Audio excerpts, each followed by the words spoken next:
Hello everyone, this is Rajesh Kumar and I welcome to this video where I'll discuss all 10 important question of electrochemistry जहां मैंने last 10-15 साल का previous question collect करके रखा है।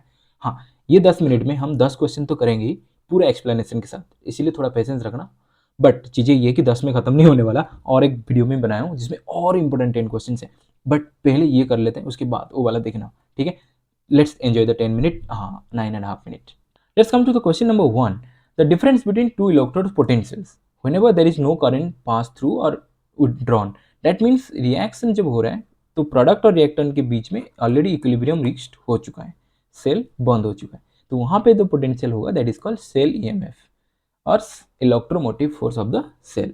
तो यहाँ पे सेल पोटेंशियल नहीं है, पोटेंशियल डिफरेंस नहीं होगा, सेल वोल्टेज भी नहीं है। Come to question number 2. What is the inert electrode? Inert electrode means the electrode which is inert, मैंने किसी के साथ रिएक्ट नहीं करता, जनरली ये प्लैटिनम और गोल्ड के ही होते हैं, ठीक है। और बहुत कम है reactivity, that means very non reactive noble gases, noble element sorry. तो ये क्या होगा, तो वहाँ पे ये इलेक्ट्रोड की तरह यूज होते हैं, नहीं तो they provide surface for either oxidation और reduction, not redox. Oxidation anode में, कैथोड में रिडक्शन होता है। तो doesn't participate in reaction, that is correct. Provide surface for oxidation, that is correct. Conduction of electrons, that is also correct. It provide surface for redox, redox reaction नहीं होता, redox नहीं होता, इधर oxidation और reduction. Come to question number 3.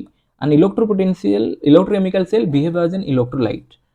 Electrolytic sorry, electrolytic cell की तरह तभी behave करेगा जब external voltage is more than what the cell potential. तो यहाँ पे ऑप्शन सी होगा, परफेक्ट आंसर दे रखा है ऑलरेडी, सिंपल सा चीज, ठीक है। ये गैल्वेनिक सेल और ये डैनियल सेल में मिल जाएगा।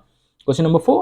which statement about the solution of electrolyte is not correct? okay, let's see, all उसमें से आंसर दिख रहा है C, but may be I don't know, देखना पड़ेगा। Conductivity depend upon size, of course conductivity जो ना, अगर bigger is the ion slower is the movement, तो कंडक्टिविटी भी कम होगा।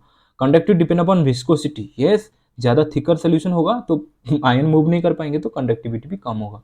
Conductivity does not depend upon solvation, solvation means actually the solubility we can consider. अगर ज़्यादा सॉल्युबिलिटी होगा, ज़्यादा कन्वर्शन आयन बनेंगे, ज़्यादा कंडक्टिविटी होगा। तो ये डिपेंड करता है सॉल्युबिलिटी के ऊपर और सॉल्वेशन के ऊपर, तो ये रॉन्ग है, ठीक है ना। सॉरी, ये बने, ये option C is the wrong one. Conductivity depend upon temperature, जब काइनेटिक एनर्जी बढ़ता है तो डेफिनेटली कंडक्टिविटी बढ़ता है, ठीक है। तो ऑप्शन हो गया C. Question number 5. Stoichiometry of charge, this is very very important. 100% आपके बोर्ड एग्जाम कहीं ना कहीं क्वेश्चन आ जाते हैं, 1 मार्क में हो, एमसीक्यू में हो, सर्सन रीजनिंग में भी आ जाता है, क्या फर्क पड़ता है, ठीक है।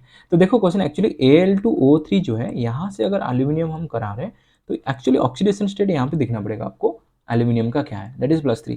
कन्वर्ट कहाँ पे हो रहा है, एल्यूमिनियम 0 पे, that mean 3 Faraday electron exchange हो रहा है। 3 इलेक्ट्रॉन माने 3 फैराडे का इलेक्ट्रिसिटी हमें चाहिए होगा, 3 mole of electron getting exchange. Confusion कहाँ होता है बच्चों का, कि यहाँ पे 2 एल्यूमिनियम दिया है, यहाँ पे 1 है, तो आपको लगेगा कि चलो 2 एल्यूमिनियम है तो 2 टाइम्स ऑफ द 3 इलेक्ट्रॉन माने 6 इलेक्ट्रॉन का एक्सचेंज, माने 6 फैराडे लगेगा। बट नहीं, यहाँ पे 2 एल्यूमिनियम है ना, तो यहाँ पे 2 mole of aluminium will automatically release. तो इलेक्ट्रॉन एक्सचेंज कितना हो रहा है, 3 ही ना। So for 1 mole you have to always consider, ठीक है। ऐसे क्वेश्चन खाली एल्यूमिनियम का नहीं, इस बार तो आया था 2026 में आयरन ऑक्साइड से ये आयरन बनाने की बात कर रहा था। तो यहाँ पे कितने फैराडे का इलेक्ट्रिसिटी था, और 92 रखने वाला एक बच्चा भी ये मिस्टेक करके आया था, मेरे स्टूडेंट, ठीक है। तो यहाँ पे देखो आयरन +3 स्टेट में है और ये कन्वर्ट हुआ है 0 में, मतलब 3 फैराडे का एक्सचेंज हुआ। बट उसको लगा कि भाई 2 इलेक्ट्रॉन है, मैंने 2 आयरन है, तो 3 × 2 6 फैराडे करके आएगा, और एमसीक्यू डाउन। एमसीक्यू नहीं, मैं तो ये एमसीक्यू नहीं था, इट वाज 1 मार्क क्वेश्चन, ठीक है। तो actually it will be the answer will be 3 Faraday. हाँ, ये ऑक्सीडेशन स्टेट दिखना पड़ता है, ठीक है। ऐसे करके आपको MnO4- से बोलेगा Mn+2 का कितना फैराडे, Cr2O7- 2 से ये बोलेगा Cr+3। तो यहाँ पे कितना फैराडे इलेक्ट्रिसिटी होगा, एक्चुअली क्रोमियम +3 होता है, +6 से कन्वर्ट हो रहा है +3, तो मैंने 3 इलेक्ट्रॉन का एक्सचेंज हुआ तो 3 फैराडे। जबकि दिखेगा आपको कि क्रोमियम +2, मैंने 2 क्रोमियम, इस साइड में 1 ही क्रोमियम, कुछ नहीं सुनना भाई, 3 इलेक्ट्रॉन, क्योंकि बाद में जाके एटम्स बैलेंस हो जाएंगे ना। तो यहाँ पे मैंगनीज का +7 था, ये +2 हुआ, तो मैंने 5 फैराडे का इलेक्ट्रॉन, 5 फैराडे इलेक्ट्रिसिटी चाहिए होगा। So these are the oxidation based question, और ये आते रहते हैं, ये रेगुलर हो गया सीबीएसई के बेस में, ठीक है। Question number 6. The cell constant of a conductivity cell, अरे यार सेल कांस्टेंट माने G = L/A, L माने लेंथ बाई एरिया, और ये ऑलवेज कांस्टेंट होता है, ठीक है। ये चेंजेस होती है इलेक्ट्रोलाइट या किसी के साथ चेंज नहीं होता, तो option D is the correct one. Come to question number 7, जहाँ पे basically it is asking while charging lead storage battery what happens. अच्छा, ये समझने से पहले हमें पूरा बैटरी को छानबीन करके अच्छे से समझना पड़ेगा।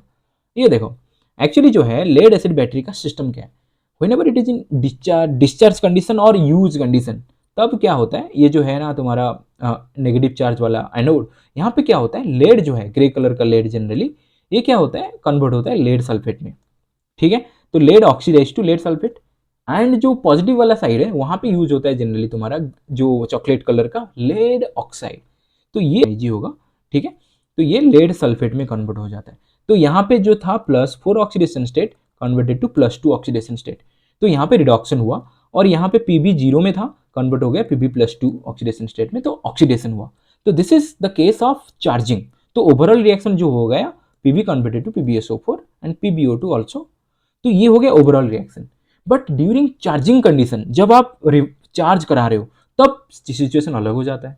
क्या होता है ना, तुम्हारा जो पॉजिटिव था, जो दैट इज योर कैथोड, तो वो क्या हो जाएगा, यहाँ पे जो लेड था चॉकलेटी कलर लेड ऑक्साइड, ये कन्वर्ट हो जाएगा पीबी में, because you are given charge, electron supply हो रहा है, तो यहाँ से इलेक्ट्रॉन इधर ट्रांसफर होगा, और जो PbSO पर हो गया था ऑलरेडी, जो लेड ग्रे कलर का लेड जो लेड सल्फेट में कन्वर्ट हो गया था एसिड के साथ मिलके, वो अभी रिवर्स होना शुरू करेगा, PbSO4 कन्वर्टेड टू Pb।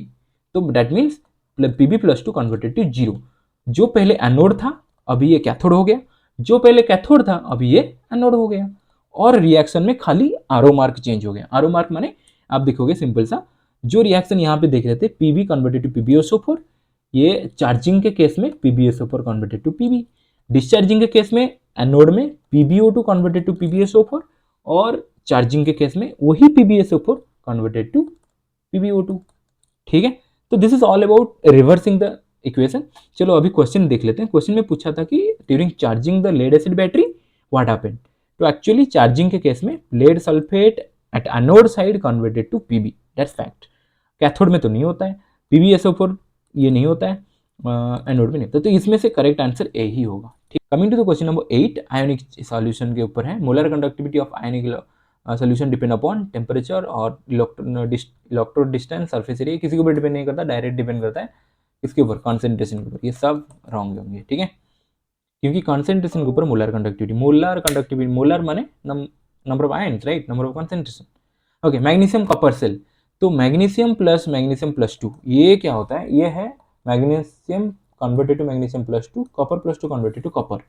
माने यहाँ पे क्या हुआ, ये magnesium, this is the oxidation half cell, this is the reduction half cell, तो यहाँ पे मैग्नीशियम हो गया oxidise, definitely magnesium converted to magnesium plus two, तो ये ऑक्सीडाइज हुआ, जबकि कॉपर+2 ये हो गया रिड्यूस। तो magnesium is magnesium at cathode falls हो गया, कॉपर इज कैथोड क्योंकि कॉपर रिड्यूस हो रहा है, एंड नेट रिएक्शन जो है मैग्नीशियम ये हो गया नेट रिएक्शन, ये दोनों सही है। Copper is oxidising agent, no, because copper is getting reduce, तो कॉपर+2 is actually oxidising agent, not की कॉपर। ठीक है, तो ये कभी कभी कंफ्यूज करता है, बट इसलिए आंसर यहाँ पे बी एंड सी कहाँ है, देखो ऑप्शन 2 में है। ठीक है, come to question number 10। Okay, आधा क्वेश्चन पहुंच चुके हैं, आई थिंक टाइम थोड़ा डिले चल रहा है, कोई नहीं। क्वेश्चन नंबर 10, इनॉट electrolysis, what will happen during the electrolysis of an aqua solution of copper sulphate from using platinum electrode. चलो, कॉपर सल्फेट सोल्यूशन है और you are using platinum electrode. यहाँ पे दो क्वेश्चन आ सकता है, copper sulphate in copper electrode and copper sulphate in platinum electrode. तो ये दो इलेक्ट्रोड में देखते हैं क्या होता है। Copper will deposit at cathode, copper will deposit, ये देखो जब रिएक्शन होता है, रिएक्शन थोड़ा मैं आंसर क्लू दे दिया हूँ यहाँ पे, कैथोड में कॉपर+2 एक्चुअली 2 इलेक्ट्रॉन गेन करके रिड्यूस होता है कॉपर 0 में, एंड एनोड में कोई एनोड में क्या होता है, कुछ काम नहीं, यहाँ पे प्लैटिनम इलेक्ट्रोड आप यूज कर रहे हो ना, तो ओनली वाटर जो है ना सोल्यूशन स्टेट में जो वाटर है that will release oxygen molecule, that's all. ये एनोड का फिक्स है, आप कोई भी सोल्यूशन ले जाओ, अगर प्लैटिनम इलेक्ट्रोड ले रहे हो, ये एनोड का रिएक्शन फिक्स है। तो यहाँ पे आपको सही आंसर मिल जाएगा, copper will deposit at cathode, correct है, and oxygen will release at anode, that is also correct. तो 1 and 3 कहाँ है, सी में, दैट्स द करेक्ट आंसर। ठीक है, thank you so much. Next video के लिए आप सब्सक्राइब करो, और हो सकता है जो एंड स्क्रीन में आ रहा है उसको भी देख लो।